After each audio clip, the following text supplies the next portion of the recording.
Mathématiques, leçon 2, classe de 6e, les opérations, la division. Au programme, la division euclidienne, la division décimale, les critères de divisibilité. Les opérations, partie 4, qui concerne la division. Classe de 6e, premier volet, la division euclidienne. La division euclidienne d'un nombre entier, appelé dividende, par un nombre entier différent de 0, appelé diviseur, revient à trouver deux nombres appelés quotient et reste. Vérifiant. Là, c'est la formule. Dividende est égal au diviseur fois quotient entier plus le reste. Alors, voyons comment cela se passe. La forme de l'opération, nous avons pris un exemple. Une division de 893 par 13. Nous avons l'opération qui est ici. Le dividende, c'est 893. Le diviseur, c'est 13. Le quotient, c'est 68. Et le reste, c'est 9. Alors, comment on a fait tout ça? Alors, 893. Ici, nous avons trois chiffres, donc ce sont des centaines. Là, le diviseur contient deux chiffres, ce sont des dizaines. Alors, comment on va faire? Donc là, on va prendre les deux premiers, 89, puisque 89 est plus grand que 13. Donc, c'est possible. Le but, c'est de trouver un chiffre qui va multiplier le diviseur pour s'approcher le plus possible de 89, mais sans le dépasser. C'est important. Alors, comment on va faire? Déjà, on va se donner une petite idée. Dans 89, on va prendre le premier, c'est 8, qui va correspondre avec le 1. Alors, combien de fois 1 pour arriver à 8? Donc, nous avons le choix entre 8, 7 et 6. Alors là, on a choisi 6. Alors, pourquoi? Alors, pour vous, 13, c'est 10 plus 3. 10 plus 3. 10 et 3. Alors, on a choisi 6. Pourquoi? Parce qu'au niveau des dizaines, 6 fois 10 c'est égal à 60, plus au niveau des unités, 6 fois 3 égale 18. 60 plus 18, ça fait 78. C'est plus petit que 89, c'est bon. Pourquoi je n'ai pas pris 7? Rappelez-vous, 13 pour vous, c'est 10 plus 3. Si j'avais pris 7, 7 fois 10, 7 fois 10, 70. Et 7 fois 3, 21.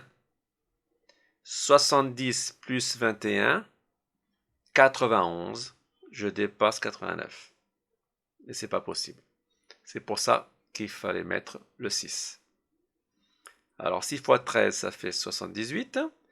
On va soustraire 78 de 89. Donc on va faire une petite soustraction. 9 moins 8, ça fait 1. 8 moins 7, ça fait 1. Donc le résultat, c'est 11. Alors 11, je remarque que c'est plus petit que 13. C'est pas possible de diviser. Donc on va descendre le 3.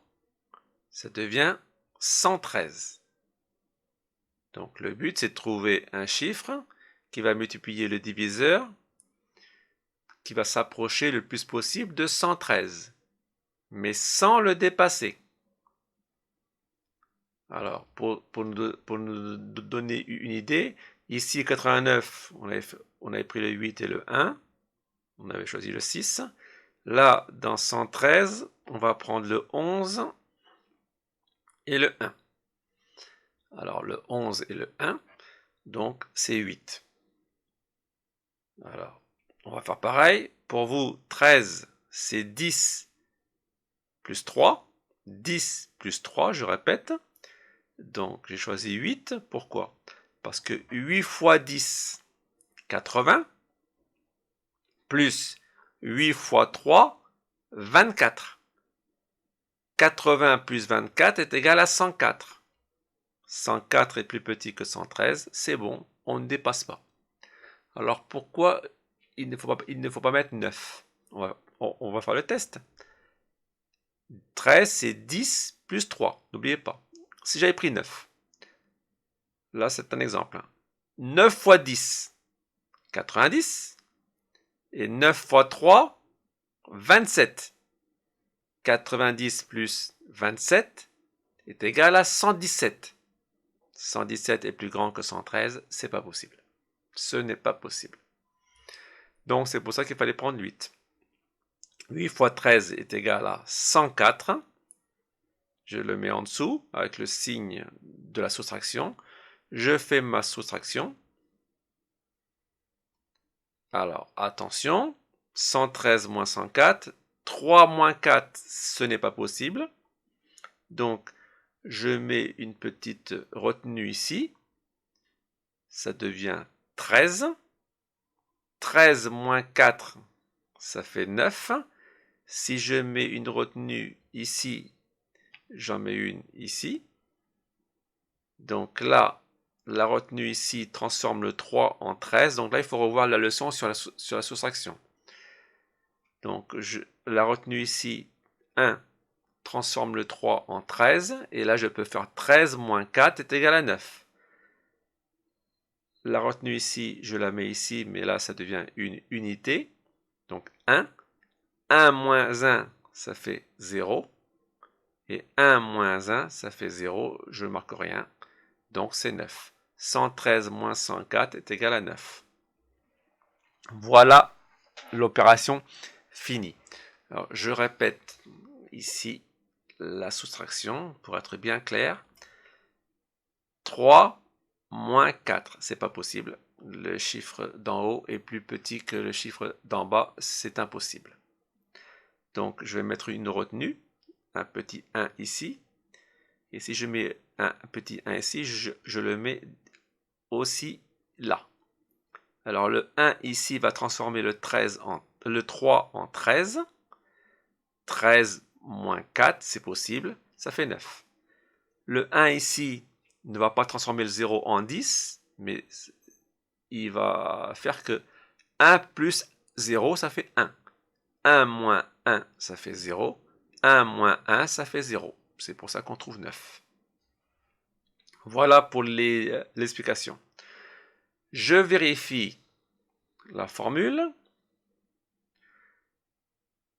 13, c'est le diviseur, fois 68, plus 9, c'est égal au dividende. Alors, quand vous voyez cette série d'opérations, puisqu'il y a une multiplication et il y a une addition. Là, donc, en calcul, il y a des priorités. Vous devez faire en premier la multiplication. Donc, si vous faites ça, plus ça, vous trouvez ça. 893. Donc, c'est bon. La division euclidienne a été faite dans les règles. Nous avons vérifié. C'est une division euclidienne. Alors, on dit que 68 est le quotient entier de la division euclidienne de 893 par 13. 893 moins, entre parenthèses, 13 fois 68 est égal à 9. Le reste de cette division est 9. 893 s'appelle le dividende et 13 s'appelle le diviseur. Le reste doit toujours être inférieur au diviseur. Donc ça, c'est à apprendre aussi. Voilà pour la division. Donc je vous conseille de réécouter plusieurs fois, puisque là, il y a la division, avec la technique. Il y a les soustractions. Donc ça, je vous conseille aussi de revoir la leçon sur les soustractions pour bien les maîtriser. Voilà, c'est fini.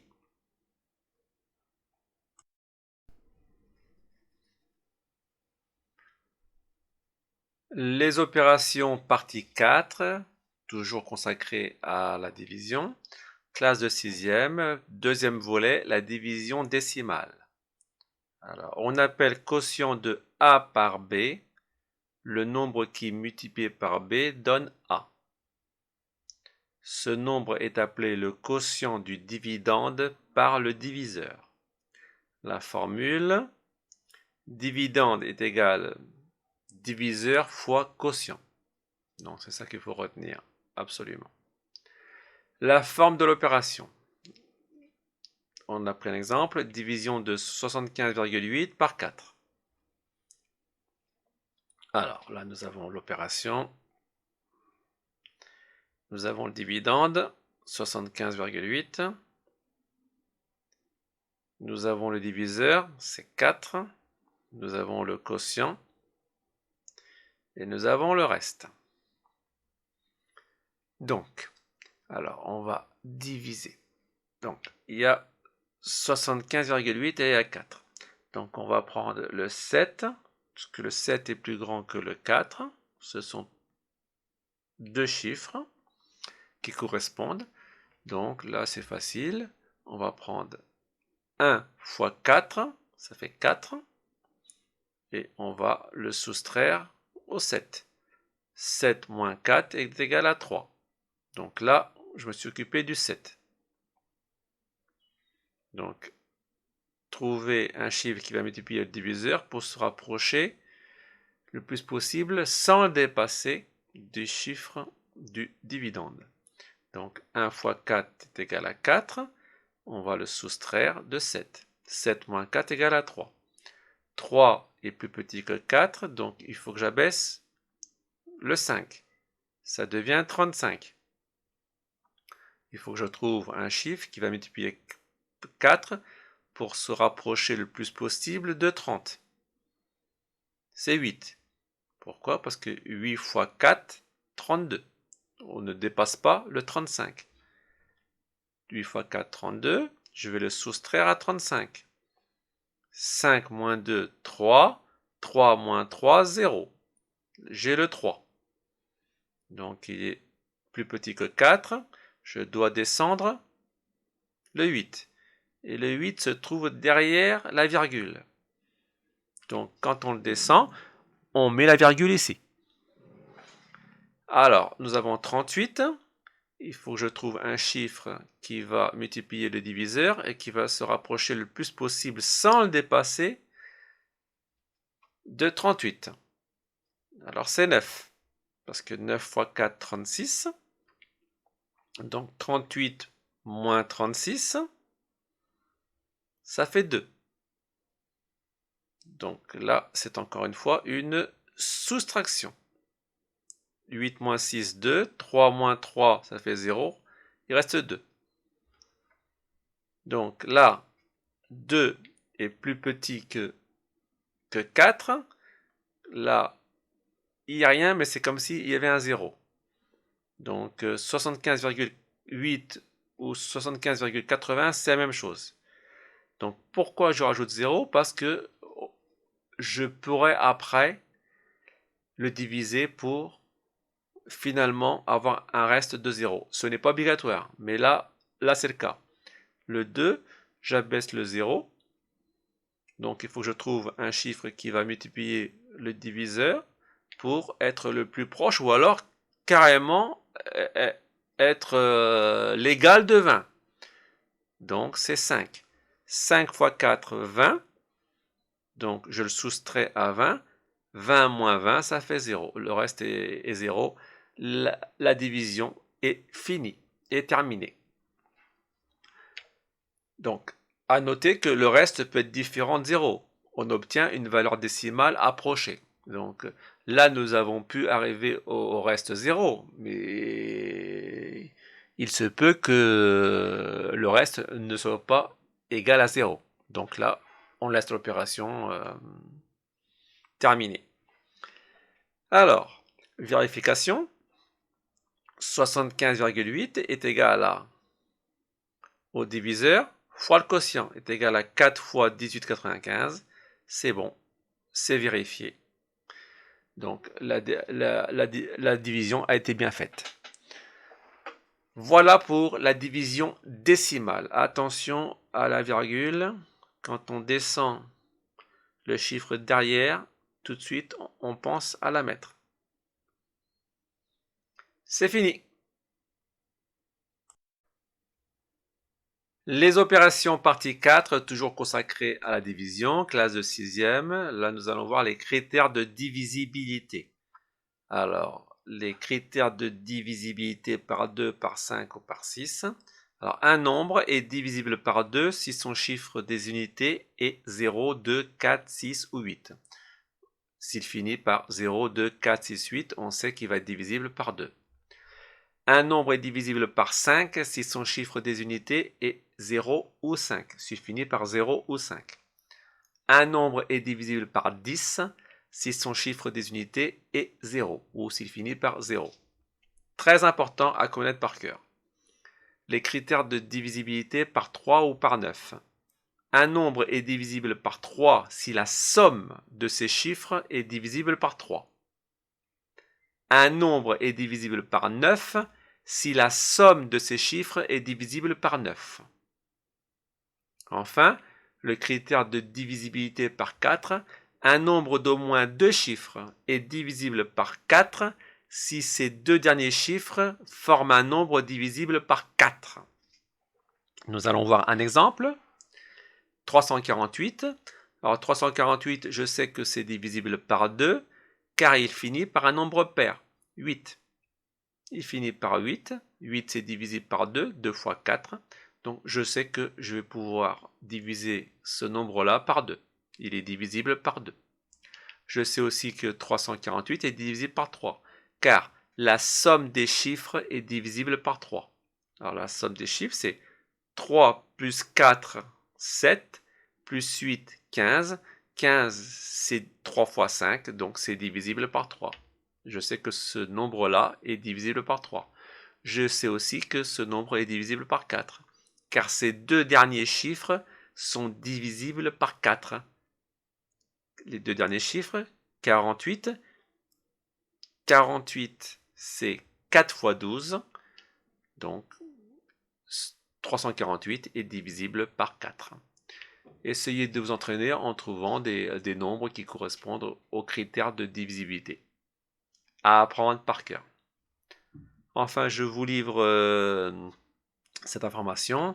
1 et 7, ce qu'on a vu, 2, 5, 10, 3, 9, 4.